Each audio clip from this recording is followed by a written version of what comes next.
Vamos ver as dúvidas de vocês dos exercícios da semana passada?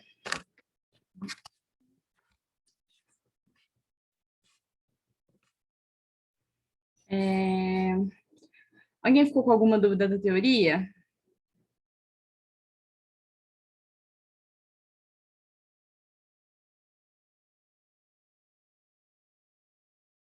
Bom, ninguém falou nada, então vamos dos exercícios. Alguém ficou com dúvida no exercício número 1?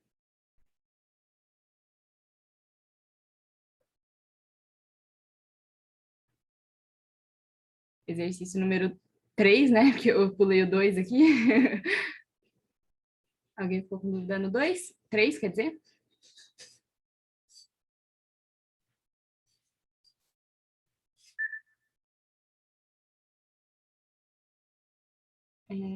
Só um minuto, gente.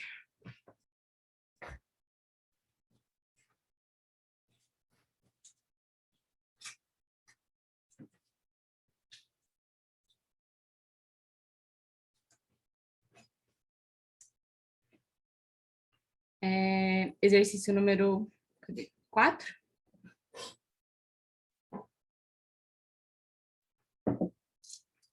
Exercício número 5?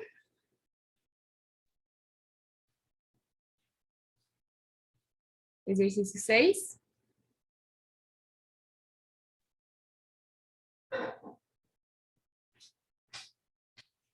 Sete?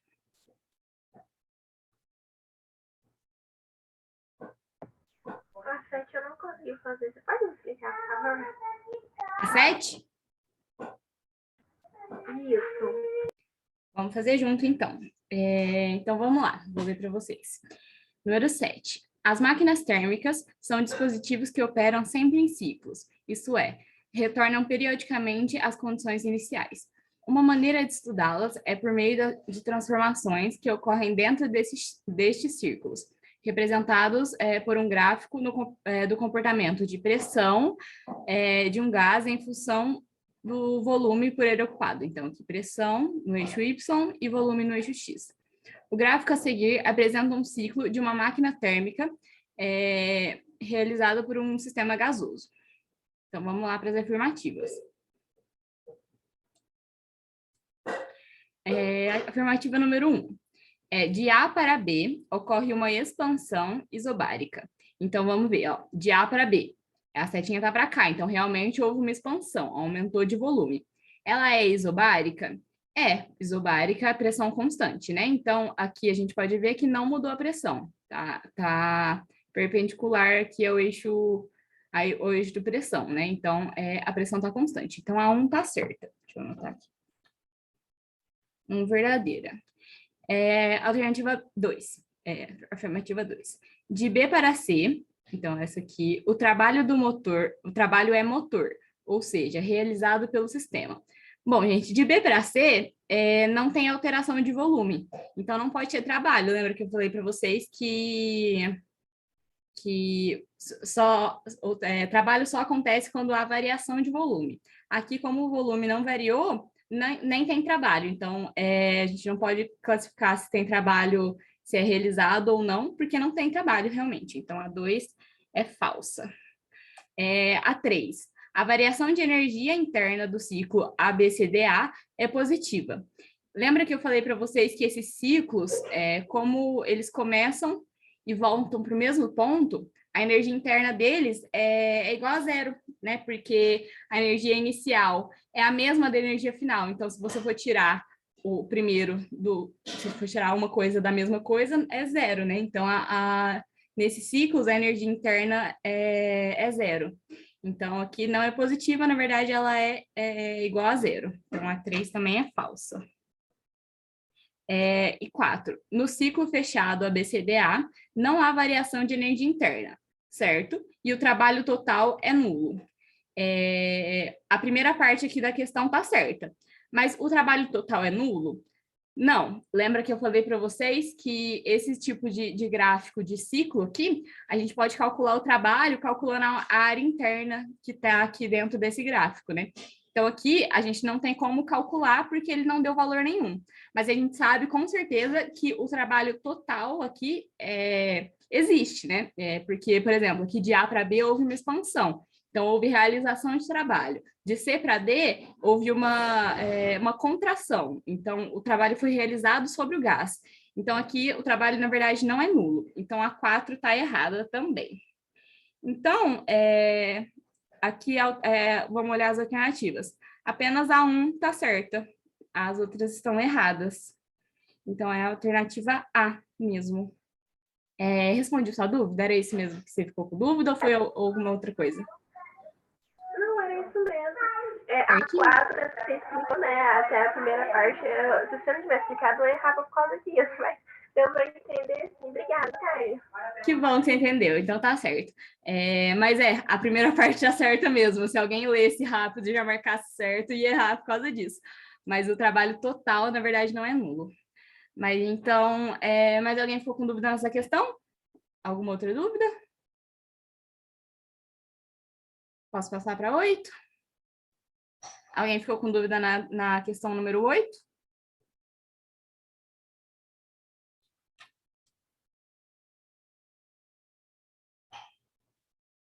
Questão número 9? Resolve a 9? Sim, claro. Vamos lá, então, vamos ler junto. Deixa eu baixar aqui. Um motor de Carnot, cujo reservatório a baixa temperatura, então a temperatura da fonte fria é 7 graus Celsius, apresenta um rendimento de 30%. Então, o Nzinho lá que eu passei para vocês semana passada é 30%. A variação de temperatura em Kelvin da fonte quente, a fim de aumentar seu rendimento para 50%, não é em, para, li errado, será D. Então, gente, o que a gente tem que fazer aqui? A fórmula de rendimento, ela possui o rendimento, a temperatura da fonte quente e a temperatura da fonte fria. Então, o que a gente precisa fazer? Precisa primeiro achar a temperatura da fonte quente. No primeiro caso, que é a 30%, né, o rendimento, e depois que a gente achar, a gente vai fazer de novo, só que com rendimento igual a 50%, porque aí a gente vai calcular a segunda temperatura quente e a gente vai ver qual que é a variação entre essas duas, tá? Então, deixa eu aumentar aqui, vou colocar aqui mais fácil. Então, vamos lá. Então, o rendimento é igual a 1 menos temperatura da fonte fria sobre temperatura da fonte quente, certo? Então, vamos primeiro fazer uma conversãozinha de unidades, né? Porque a temperatura da fonte fria que ele deu é igual a 7 graus Celsius. Mas lembra que eu falei para vocês que não pode usar em graus Celsius, tem que sempre usar em Kelvin. Então, para transformar de graus Celsius para Kelvin, a gente soma 273. Então, a temperatura da fonte fria é igual a 280 Kelvin.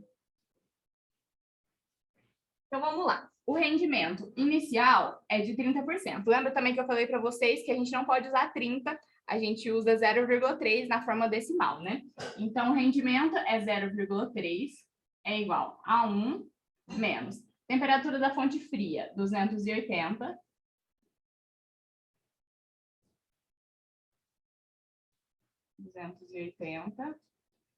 Dividido pela temperatura da fonte quente, que é o que a gente quer calcular. Então, vou passar esse aqui para cá e vou passar o 0,3 para lá. Então, 280 dividido por temperatura da fonte quente é igual a 1, aqui está positivo, vai passar negativo, né? Menos 0,3. Então, aqui 1 menos 0,3, 0,7. Então, 280 sobre a temperatura da fonte quente é igual a 0,7. Então, vou passar aqui a temperatura da fonte quente para cá e o 0,7 dividindo. Então, temperatura da fonte quente. Deixa eu colocar aqui que a temperatura da fonte quente 1, né? Que é no primeiro caso que a gente quer calcular. Então, a temperatura da fonte quente 1 é 280 dividido por 0,7.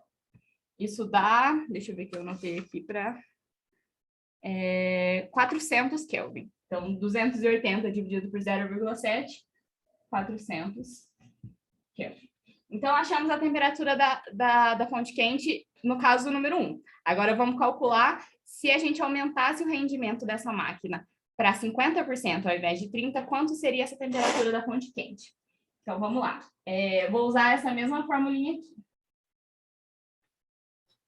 Então, o N vai ser 0,5 é igual a 1 menos. A temperatura da fonte fria é a mesma, então 280. E a temperatura da fonte quente, no caso, 2. Então, vou passar a fazer a mesma coisa, passar de 280 para cá. Então, 280 dividido por temperatura da fonte quente, 2, é igual. 1, vou passar esse 0,5, tá positivo, vou passar negativo. Então, 1 menos 0,5, 0,5. Aqui. Então, passo a temperatura da fonte quente e passo 0,5 dividindo. Então, temperatura da fonte quente, 2.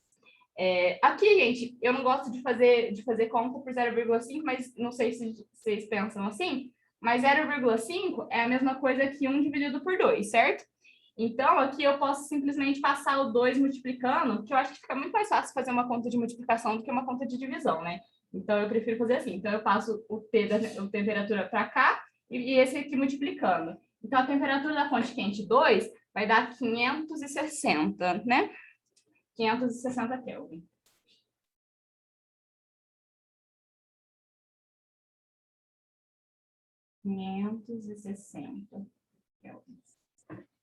Então tá, achamos a temperatura da fonte quente no caso 1 e no caso 2. O que ele pede é qual seria a variação da temperatura da fonte quente caso a gente aumentasse o rendimento.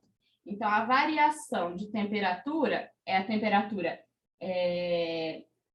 final, né, a 560, menos a temperatura inicial, que é 400. Então, nós temos aqui que a variação de temperatura é 160 Kelvin. Isso dá a alternativa C? Entenderam, gente? Entendeu quem tinha me perguntado? Que eu não vi o nome. Era isso a sua dúvida? Entendi, sim. Certinho, então. Deixar vocês tirarem um print ou copiarem.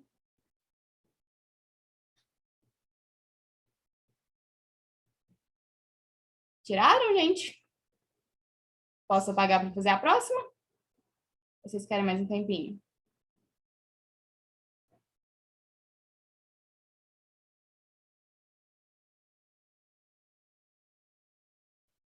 Alguém me fala um ok no chat quando eu puder apagar. Essa aqui dá mais compridinha.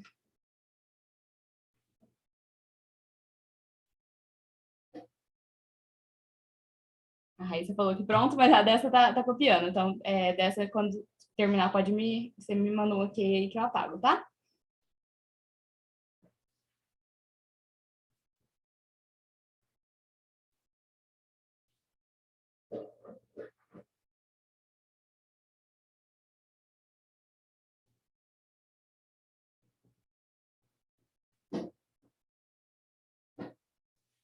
Então, tá. Pode apagar, gente? Alguém tá copiando ainda?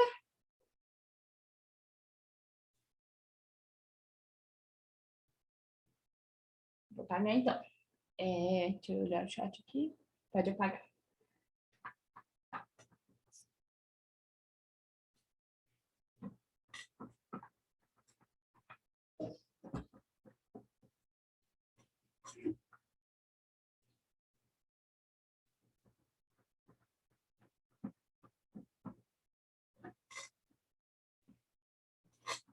Vou comprar um aplacador decente.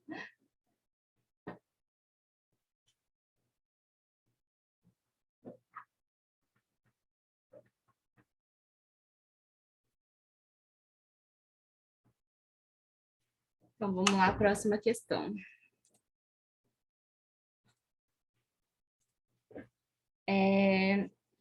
Número 10, alguém ficou com dúvida? Resolve a 10. Claro. Vamos ler aqui juntos. Um gás ideal sofre uma transformação.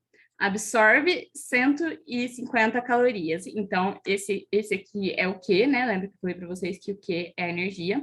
Então, ele absorve, deixa eu anotar aqui. Absorve Q igual a 150 calorias de energia na forma de calor e se expande. Então, se ele expande, ele vai aumentar de volume, então vai realizar um trabalho. Realizando um trabalho de 300 joules. Considerando que uma caloria é 4,2 joule, a variação de energia interna do gás em joules é. Então, a primeira coisa que a gente tem que fazer ele falou que ele quer em joule. Então, já vamos transformar aqui 150 para joule. Então, calma que eu esqueci aqui. Uma caloria é 4,2 joules. 150 é X. Então, X, 150 vezes 4,2, deixa eu ver que eu anotei aqui, 630 joules. Tá, aí já mudamos as unidades, então a gente já pode ir para a fórmula. Fórmula da termodinâmica. Delta U, que delta horroroso. Delta U é igual a Q menos trabalho. Ele quer o delta U, né? E ele deu que o calor é 630, né? Então, delta U é igual a 630 menos trabalho 300. Então, delta U é igual a 330 joules. Isso é alternativa D. Isso mesmo? É, D. Deixa vocês copiarem. Entendeu? Era essa mesmo a sua dúvida? Ou tem alguma outra dúvida que você precisa tirar dessa?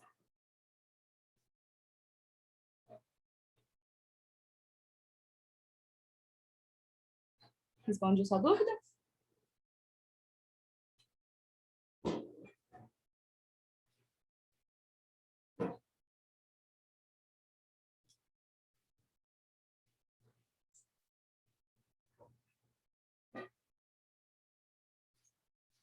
Gente, vocês estão aí?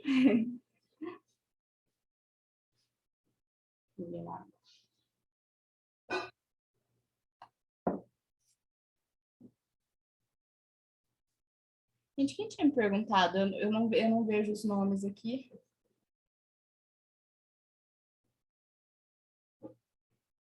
Tudo certo, gente? Tranquilo? Posso apagar?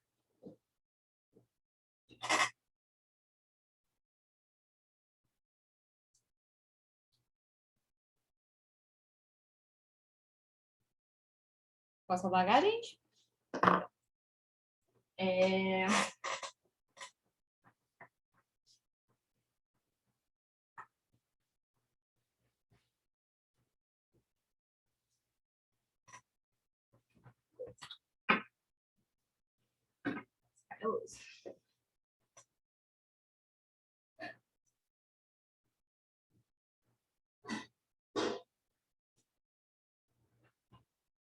Então, próxima questão, acho que só falta uma, né?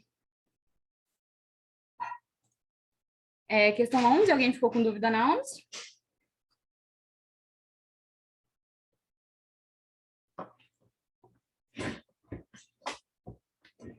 Não, gente? Então, posso começar a matéria de hoje? Alguém ficou com mais alguma dúvida de termodinâmica? Porque agora a gente vai começar uma matéria diferente. Então, vou mentir não que eu estou feliz que a gente acabou a termodinâmica, porque é a matéria que eu menos gostava no cursinho, então eu nem sei muito sobre, né? Tentei estudar para ensinar para vocês, porque eu realmente sou bem ruim em termodinâmica, essa parte de energia, assim. Prefiro essa aqui que a gente vai entrar agora, por incrível que pareça, muita gente odeia ótica, mas eu fiz 4 anos de cursinho, né? Então, eu vi bastante ótica, mas eu sempre odiei. Até um professor específico no meu penúltimo ano de cursinho, que ele me ensinou de um jeito diferente do que o resto ensinava, e eu aprendi a gostar de ótica. Espero que vocês gostem também, se vocês entenderem, se eu conseguir explicar de um jeito bom para vocês. Mas podem me interromper se vocês precisarem, tá? Vamos começar, então, ótica geométrica. Essa primeira parte ela é mais teórica.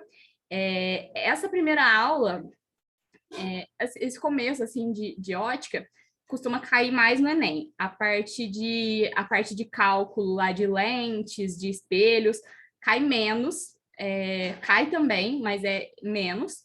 Eu acho que essa primeira parte aqui do começo costuma cair mais, principalmente em questão teórica de texto, assim. Então, prestem bastante atenção. Por favor, me parem se vocês tiverem dúvida, tá? Então, vamos lá. Ótica geométrica. Então, primeiro de tudo, o que é a luz, né? Que é o nosso objeto de estudo aqui agora, os raios de luz, né? Então, luz é uma energia, né, radiante, que ela se propaga por meio de ondas eletromagnéticas. A gente vai ver depois de ótica as ondas, né? Então, eu vou falar para vocês sobre ondas eletromagnéticas, ondas transversais, ondas longitudinais.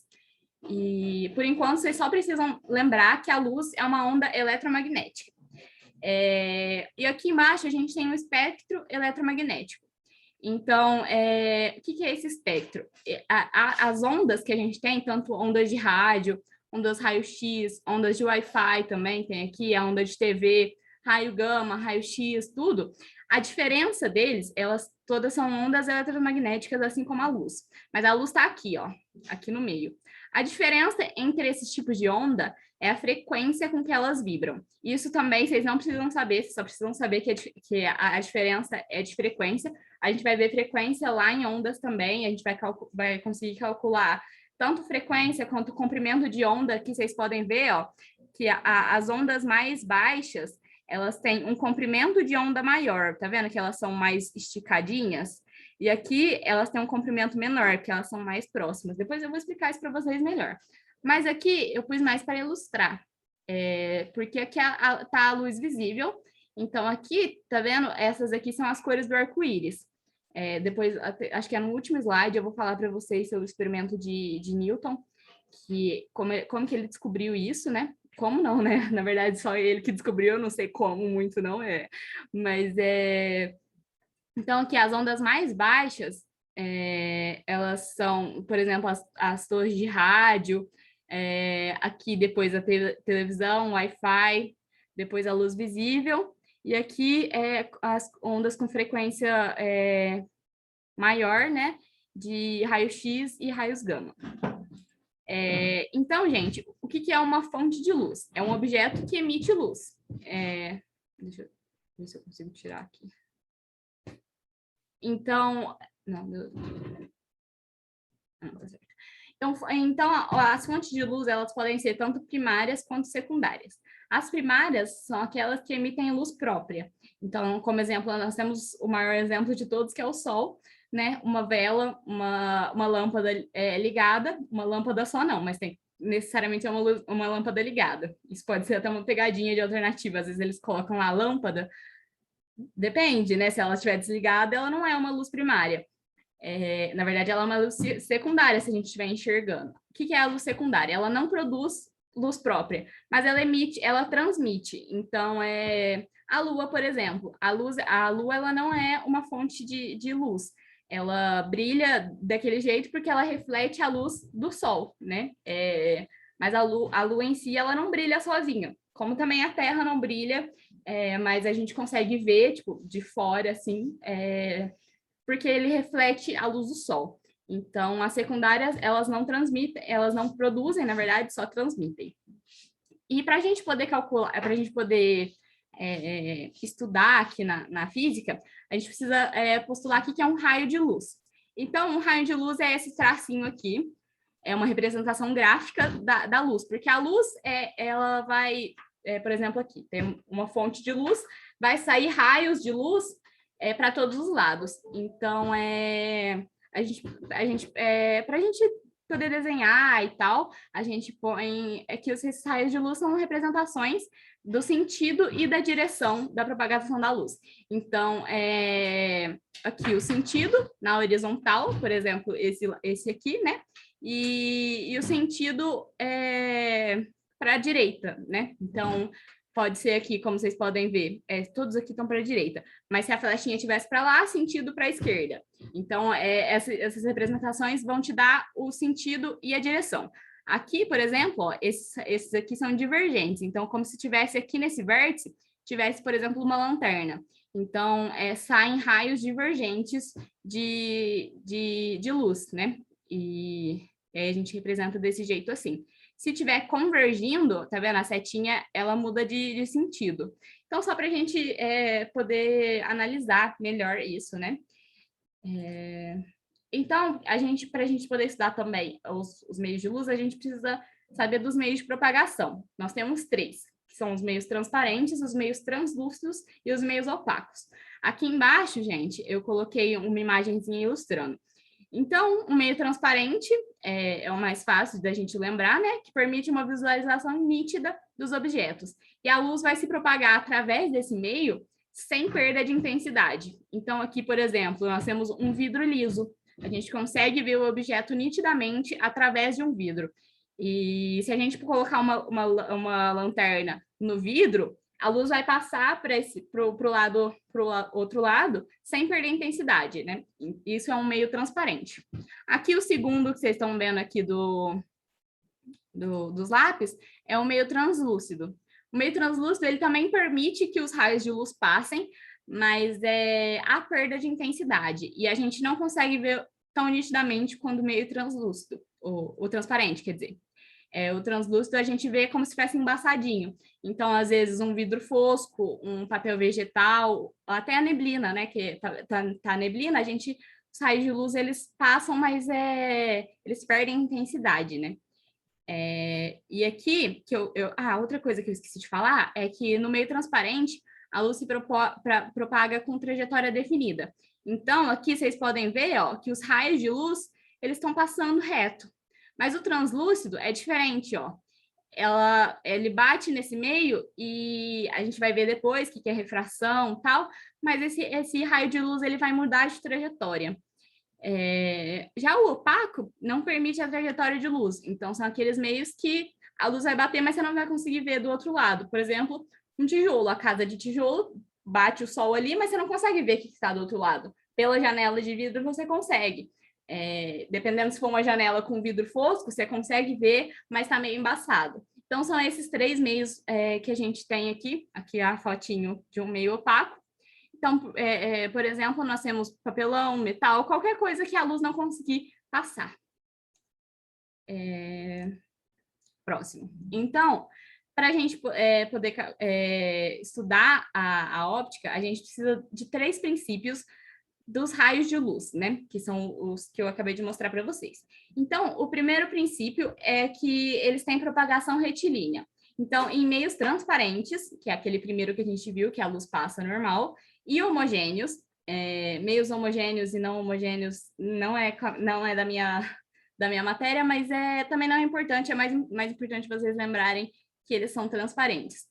E a luz ela vai continuar se propagando de maneira retilínea. Então, a luz não vai fazer curva.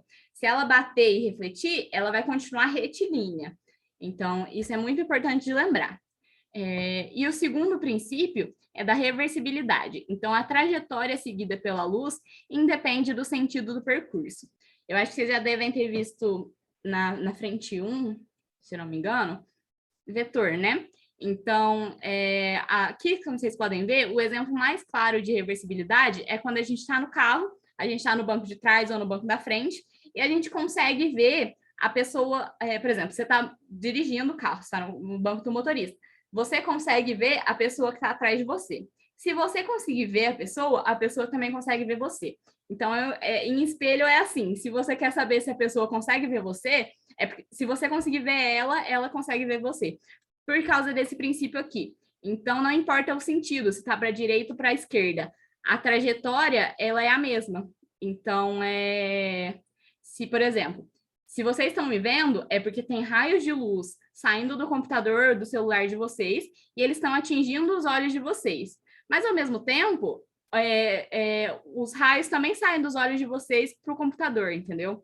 Então, é reversível isso, não importa o sentido, pode ser para frente, para trás, mas a trajetória é a mesma. Aqui eu coloquei uma fotinho de um exemplo, que é do carro, né? Então, aqui o raio sai do passageiro aqui, bate no espelho e vem para o olho da pessoa. Do mesmo jeito, do olho da pessoa bate no espelho e vai para o passageiro. Então, sempre, se você não estiver vendo alguma coisa no espelho, é como se essa coisa não conseguisse ver você também pelo espelho, entenderam? Deixa eu abrir aqui o chat que fechou. E o terceiro princípio, da independência dos raios de luz. Então, às vezes tem às vezes umas festas muito grandes que eles colocam, do nada vocês veem um feixe de luz assim no céu, sabe? Que umas festas colocam não sei como é que chama,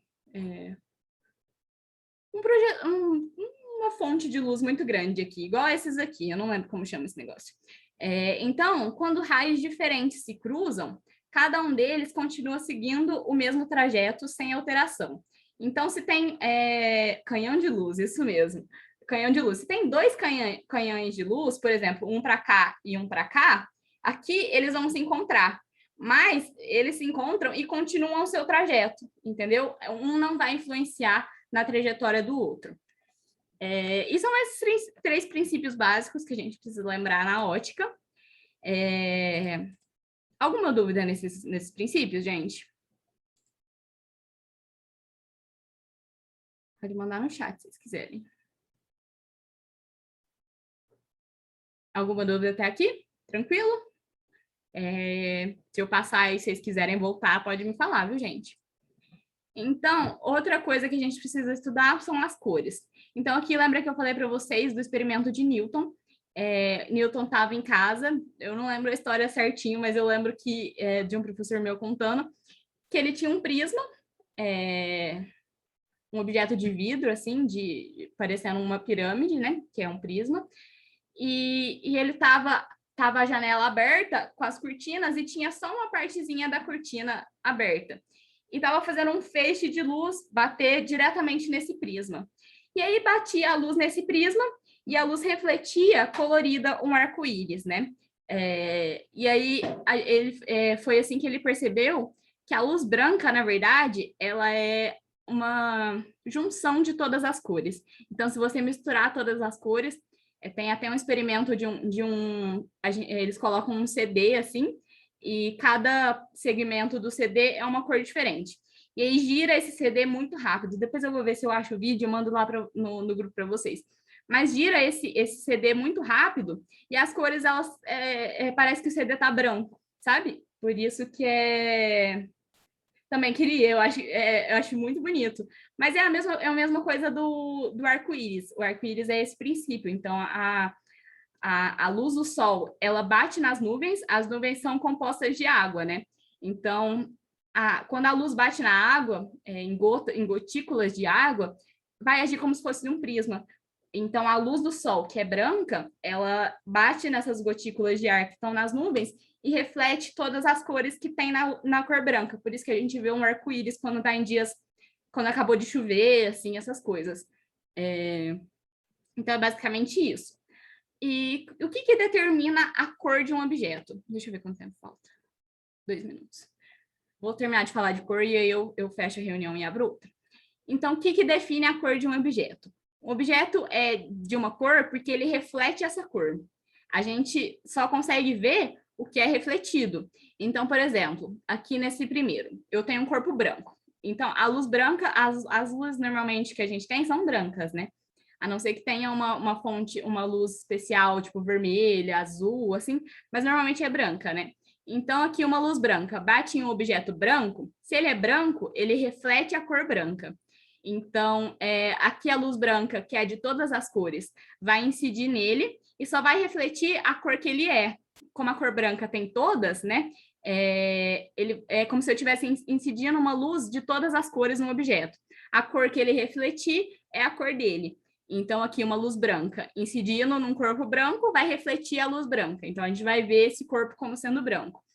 Por exemplo, um corpo violeta, eu incido a luz branca, que tem todas as cores, vai bater nesse corpo e vai refletir só a cor que ele é. De todas as cores que o branco tem, ele reflete o violeta, então a gente vê violeta. O branco, ele reflete todas as cores, né? Porque se a gente enxerga branco, é porque ele está refletindo todas as cores. O preto é o contrário, ele não vai refletir nada. A gente não consegue enxergar a cor preta. A gente consegue, se por exemplo, tiver tudo escuro, a gente não consegue ver uma cor preta. Mas se tiver em contraste com outras coisas, então, por exemplo, aqui, o meu canetão é preto. Mas se tivesse tudo preto atrás, vocês não iam conseguir enxergar ele, porque a gente não enxerga o preto. A gente enxerga o contorno dele, porque atrás aqui tá branco. Mas ele, na verdade, ele absorve todos os raios de luz. Ele não vai refletir nada. Então, é como se tivesse um vazio ali. E a gente enxerga e associa isso como sendo a cor preta. Mas, na verdade, a gente não enxerga o preto porque não reflete nada. Então, não vai chegar nenhum raio de luz nos nossos olhos, que é o que faz a gente enxergar, né, as cores. Então, é mais ou menos assim. E se a gente não colocar não for uma luz branca que estiver incidindo, né? É a mesma coisa, só que pensa assim, se está incidindo uma luz branca, eu estou incidindo todas as cores naquele objeto. Se eu estiver incidindo uma luz vermelha, eu só vou estar incidindo vermelho. Se ele conseguir refletir esse vermelho, é porque ele é vermelho. Se ele é de outra cor, por exemplo, amarelo, e eu estou incidindo uma luz vermelha, ele só vai absorver o vermelho e não vai refletir nada, porque o amarelo